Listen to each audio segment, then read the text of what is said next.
So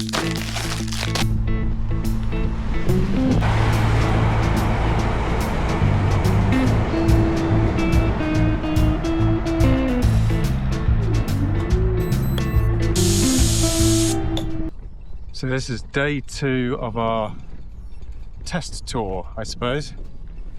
We decided we'd best get the touring bikes thoroughly road tested. And the way we've done that is we've cycled from Leicestershire to Lincolnshire, 73 miles, and today we're cycling back. And it's proved to be really, really useful because we learned quite a lot of things. Second-hand bike bags from eBay are not great. You take them out, it all seems really good, then the screws fall out halfway through the journey. But makeshift, it kind of at least teaches you how to fix things on the go, so I managed to get through that. Handlebars is probably the most obvious thing you can see. Having 2 close handlebars seems like a great idea, and to be honest, it's insanely comfortable, really useful when you've got no weight on the bike. Utterly useless when you do have weight on the bike, because the moment you put a few kilos on the back, it all becomes very, very unwieldy, to the point I didn't even use them. So as you can see, I kind of makeshift put them on the end, and that's a far more comfortable, practical place to relax as a bunny. Also found that headwinds suck. We've kind of picked 2 of the worst days. We've picked headwind all the way to, and now on the way back, and it's supposed to be horrendously wet. So I couldn't record anything on the way here because the wind was so bad. It's still quite breezy now, but nothing compared to what it was. Wind is ridiculous, like headwind for 70 miles. Also learned a really, really, really hard lesson regarding weight. So I've read a few articles and watched a few YouTube videos, and a lot of them say weight doesn't matter. Well, that's a load of bollocks. Weight really does matter. So I took this out on a test ride the day before we did this. I did 25 miles, loaded up my panniers with laptops and all kinds of crap just to get foot weight, and to be honest, it was fine. I thought, you know what, they really have a point, so I can basically just sling what I like in the bags and away I go. So that's what I did. I put jeans and all kinds of heavy stuff, for the simple fact that I thought, due to the build of the bikes, that it can be a perfectly capable machine. And it is a perfectly capable machine. This bike actually rides the best with weight on it, which makes sense, that's what it's built to do. I don't. We're doing an average of 9 to 10 miles an hour. I think it's 10 miles an hour on average all the way across, which, as you can tell, for 70 odd miles means that we were in the saddle for at least, well, just under 7 hours. I think if I was doing 30-mile days, 35-mile days, I'd probably say that's perfectly fine. But when you're doing 70, 80, it's just too long and too hard. So hats off to anybody that does this with carrying heavy tents and all kinds of stuff, because we're not going to be doing that for the jog. We're going to be keeping this streamlined. Today, I dumped a lot of my stuff, which kind of reminds me of backpacking. I remember when I first went off to Australia, took all kinds of crap, and then sent a massive parcel of all my stuff back within a month. Actually within a week, I think, because you just realise you don't need so much, which is kind of the purpose of doing this test, to find out what you actually do need and what you don't need. And truth is, you really don't need much if you want to be comfortable.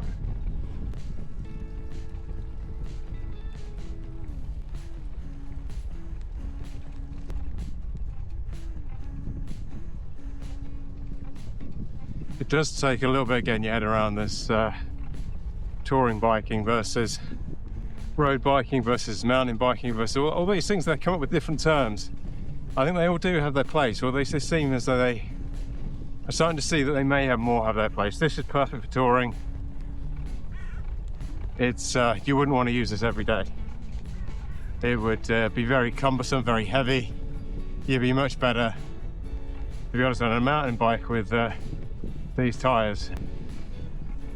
The speed thing is actually an easier thing to get used to than I thought. So we're averaging about 14 miles an hour now, and we're slightly tail side wind, which is good.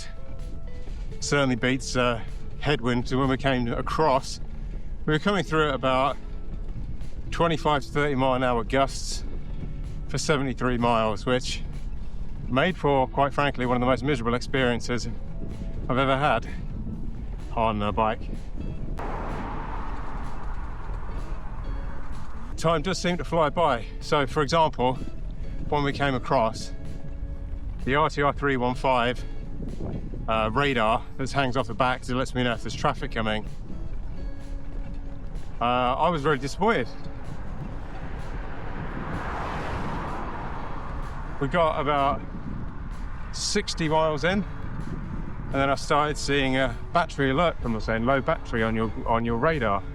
I thought that can't be the case. I mean, they said they're supposed to have about a 7-hour battery life. It's more like 4. It was only until I got to the destination and looked down that we've been out on the road for the best part of 9-10 hours. It's like, okay, it actually does last the amount of time it is. And 7 hours isn't really that long when you're cycling, apparently.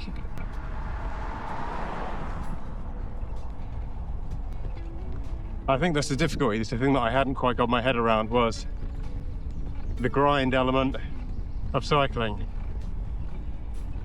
I feel like I said with running, everything's comfortable when you're lying on the couch.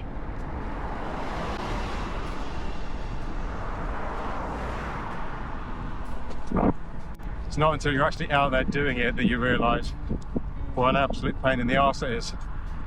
But the one big thing that running has over this is that running you can switch off, and as I say, I go into almost a meditative state. I actually really quite enjoy it in its own mental kind of way. And I do think it is actually quite beneficial for you, certainly for your spirit. Oh, there we go, this dork. Look at you. Things you see when you're out on a bike. But yeah, on a bike you can't do that. There are too many idiots driving around supercharged up, just waiting to kill you, quite frankly, is how it feels. So one of the great things about trail bikes is, of course, of touring bikes, is that you can just take shortcuts and get away from traffic. I say shortcuts might be pushing it.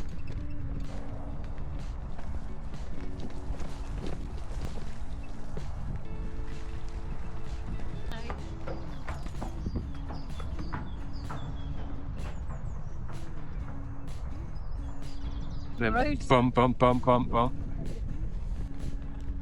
So, into the big anorak, as here comes the rain, which is now expected for the next several hours.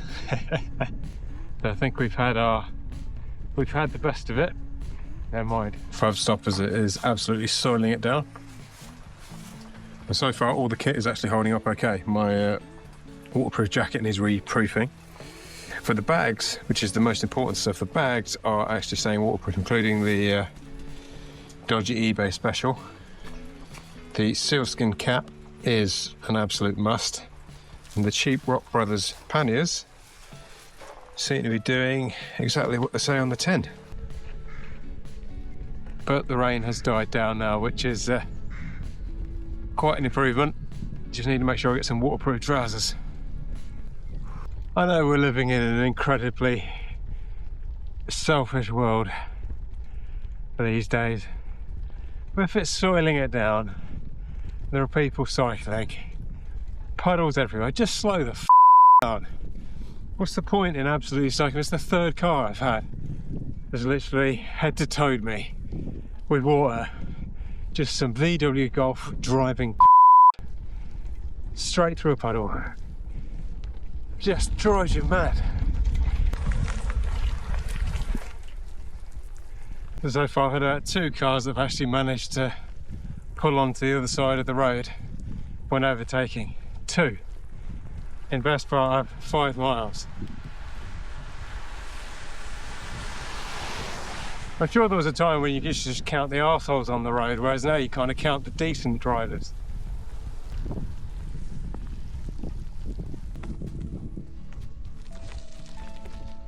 Back into Leicestershire and out of Rutland.